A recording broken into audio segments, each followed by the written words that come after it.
तुलसीदास जी रामचरितमानस में लिखते हैं, दैहिक दैविक भौतिक तापा राम राज महु काहू न व्यापा। भगवान श्री राम जी के राज के अंदर, पूरे जनमानस के अंदर दैहिक दैविक और भौतिक 3 प्रकार के ताप किसी को नहीं व्यापते थे। अब ताप यानी क्या? अपन यह समझते हैं सीधा सीधा कि मनुष्य मात्र के जीवन में जो दिक्कत परेशानी आती है उसका नाम है ताप। आपके जीवन के अंदर जो दिक्कत या परेशानी आती है वो 3 ही वजह से आती है। या तो आपकी देह की वजह से दिक्कत है, या वातावरण की वजह से दिक्कत है, अथवा तो दैवीय आपदा कोई आ गई है उसकी वजह से दिक्कत है। हम लोग सारे जीवन भर जो दौड़ लगाते हैं, हमारा जो प्रयास रहता है वो इन्हीं ताप से मुक्ति का रहता है कि हमारे जीवन के अंदर बहुत प्रकार की दिक्कत है, परेशानी है। हम सभी जो है उस परम सुख के धाम भगवान के अंश है, जिसे तुलसीदास जी लिखते हैं, सो सुख धाम राम असनामा अखिल लोकदायक विश्रामा।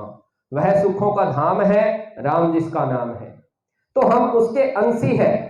उसी नाते हमारा भी अधिकार क्षेत्र है हर सुख का, हर आनंद का। हमारे जीवन के अंदर हर प्रकार का आनंद हो, सुख हो, इसीलिए शायद हम उस अंश को लेकर धरती पर आए हैं। तो आज हम बात करेंगे कि तकलीफें आती क्यों है और उनको दूर किस विधि से किया जा सकता है। क्योंकि मेरा ये मानना है पर्सनल कि यदि भगवान ने हमें यहां पर भेजा है तो दुख भोगने के लिए तो नहीं भेजा है, पक्का ही। क्योंकि एक मनुष्य जीवन यानी मानव मात्र के अंदर जो हम मनुष्य का देह धारण कर लेते हैं और हमारे सब कुछ ठीक है, 2 हाथ है, 2 पैर है, 2 फेफड़े ठीक ढंग से काम कर रहे हैं, सारा सिस्टम हमारा बिल्कुल बढ़िया से है, इसका मतलब हम वो सब कुछ करने में सामर्थ्य रखते हैं जो भगवान ने अपने जीवन काल में हमें करके दिखाया था। ये जो सुख है, ये जो खुशियां हैं, ये हमें मिलती नहीं है। उसका कारण क्या है? तो 3 कारण हमारे जीवन के अंदर मुख्यतः होते हैं जिसके कारण से हमारे जीवन के अंदर ये परेशानियां आती रहती है। पहला कारण तो ये है कि या तो हम शरीर से उतना सुदृढ़ नहीं हुए हैं, शरीर के द्वारा हम कुछ गलत कर रहे हैं, हमारा प्रयास अच्छा नहीं है, हम अपने आप को पहचान नहीं पा रहे हैं कि हम क्या करने के लिए धरती पर आए हैं। मतलब अपने आप को हम नहीं पहचानते कि मैं कौन हूं, किस लिए धरती पर आया हूं।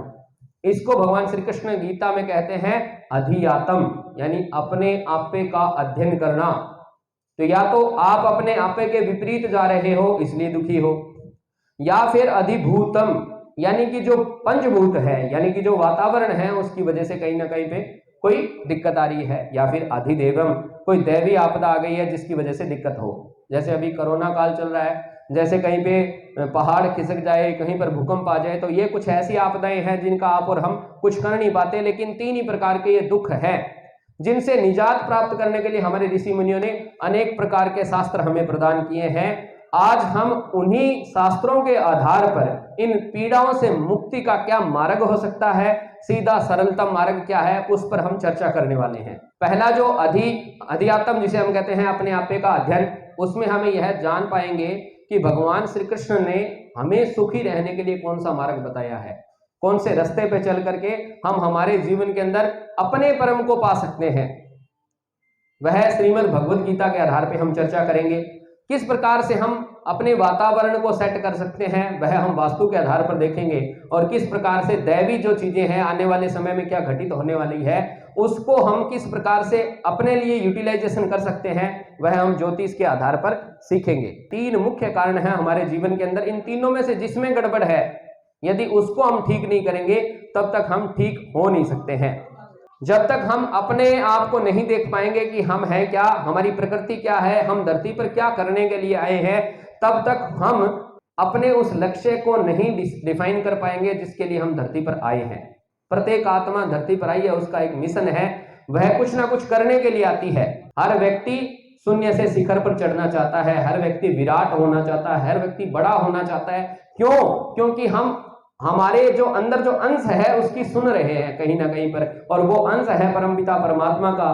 तो जितना बड़ा भगवान का स्वरूप है उतना ही भगवान के इस अंश का भी हो सकता है। हमने जगत में देखा भी है, बहुत सारे लोग ऐसे हैं जिन्हें हम ये कहते हैं कि ये तो भगवत तुल्य है। भगवान श्री कृष्ण भी कहते हैं कि वो लोग मेरे भाव तक आ जाते हैं। तो वो कौन से लोग होते हैं जो भगवान के भाव तक चले जाते हैं?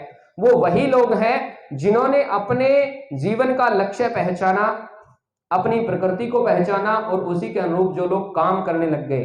सत्व, रजस और तमस 3 प्रकार की प्रकृति यहाँ पर बताई गई है। उसमें आप कौन से हैं यदि आप अपने आप को पहचान लेते हैं, उसी हिसाब से आपने आचरण किया, तो आप अपने जीवन में नंबर 1 बन जाते हैं। उसी प्रकृति के हिसाब से यदि आपने अपने घर को सेट कर लिया तो आपका वातावरण हमेशा सेट रहता है। और अपने जीवन के निर्धारक जो 9 खजाने आपको भगवान ने दिए हैं, ज्योतिष के अंदर जो 9 ग्रह हैं, वो एक्चुअल में आपके जीवन की 9 निधियां हैं। उनको यदि आपने बेस्ट यूटिलाइजेशन करना सीख लिया तो आप अपने जीवन के अंदर अपने शिखर को प्राप्त कर सकते हैं।